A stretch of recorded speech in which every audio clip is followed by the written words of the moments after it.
বাঁধাকপিটা কেটে আমি একটু গরম জলে একটু ভাপিয়ে নিচ্ছি।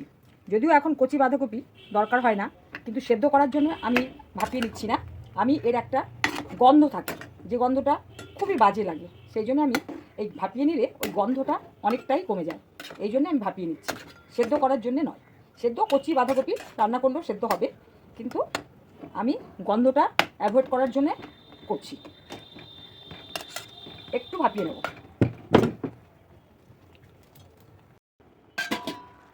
এটা হয়ে গেছে, এটা নামিয়ে নিয়ে আমি জল ঝরিয়ে নেব, আর কড়াই বসিয়ে দিয়ে আমি আলুটা ভেজে নেব, কারণ একটু আলু দিয়েছি বাঁধাকপিতে।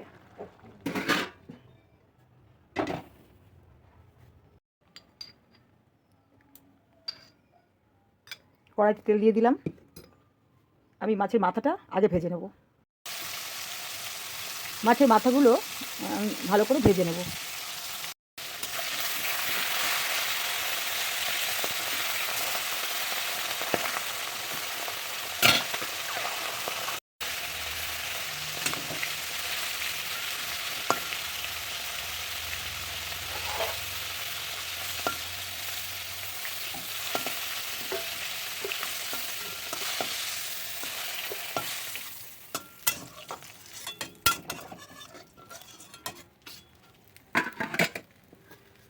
এই তেলের মধ্যেই ফোড়ন দিয়ে দেবো, তেজপাতা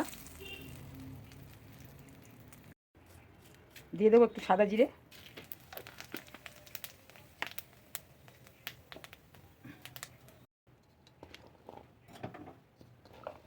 আলুগুলো ভেজে নেব।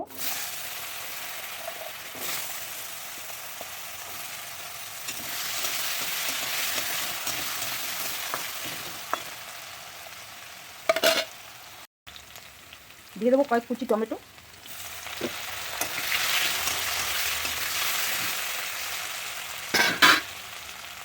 আর দিয়ে দেবো আদা জিরে বাটা। আমার এটা পেঁয়াজ রসুন কিছু পড়বে না, মাছের মাথা দিয়ে কিন্তু পেঁয়াজ রসুন পড়বে না।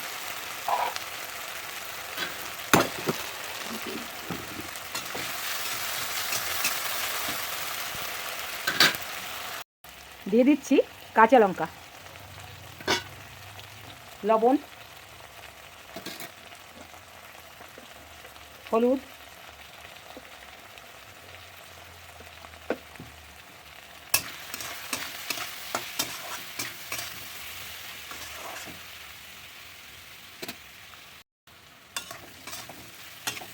মশলাটা হয়ে গেছে কষানো, তেল ছেড়ে দিয়েছে। এবার দিয়ে দেবো বাঁধাকপিটা।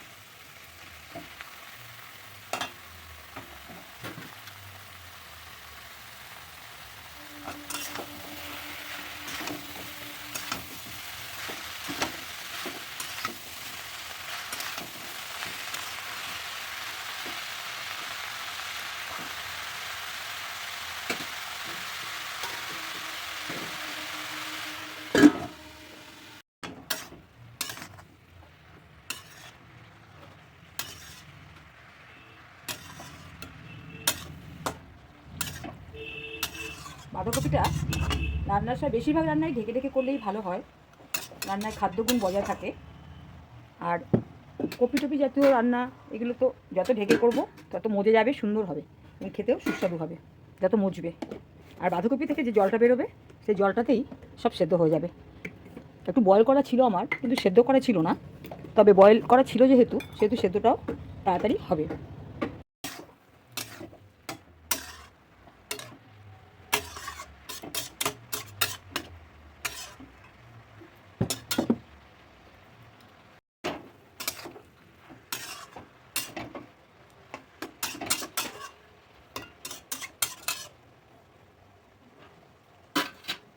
এবার অনেকটাই মজে গেছে বাঁধাকপিটা, মাছের মাথাগুলো দিয়ে দেবো।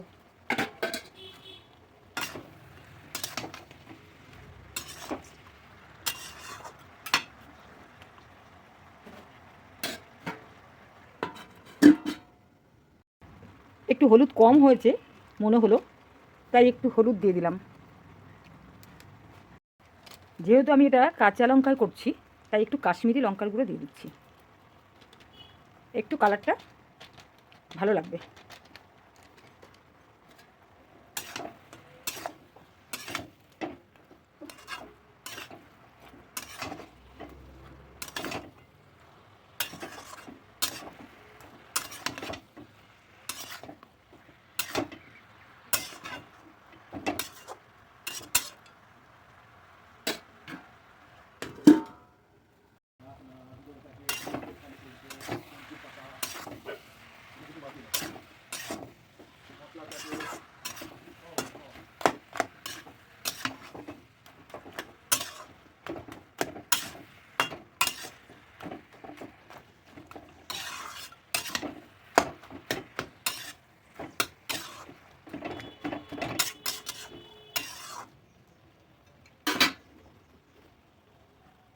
দিয়ে দেবো একটু গরম মশলা,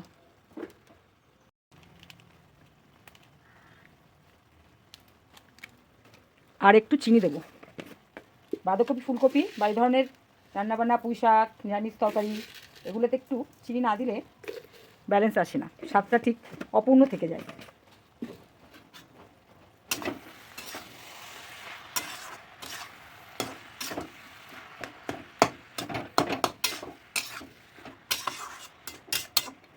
আর একটু কিছু সময় ঢেকে ঢেকে এটাকে নেড়ে নেব।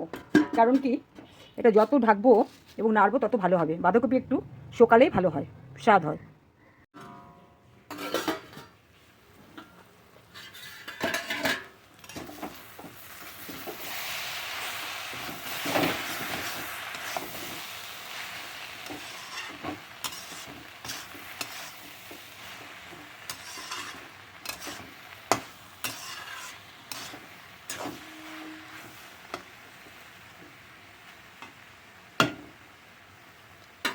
ব্যাস হয়ে গেছে। যেহেতু এটার মধ্যে আমি পেঁয়াজ রসুন ইউজ করিনি, তাই আমি গরম মশলা ইউজ করেছি। এবং এখন একটু ধনে পাতা ছড়িয়ে দেবো।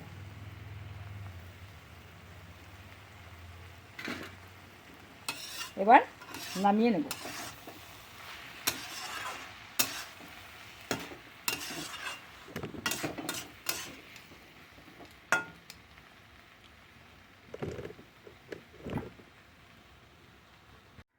আমি নামিয়ে নিয়েছি, আমার রান্না হয়ে গেছে।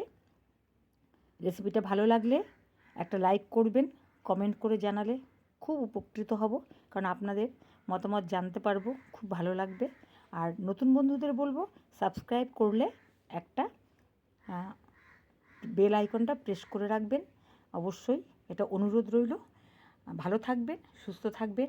আজ এই পর্যন্ত রাখছি, আবার দেখা হবে নতুন ভিডিও নিয়ে।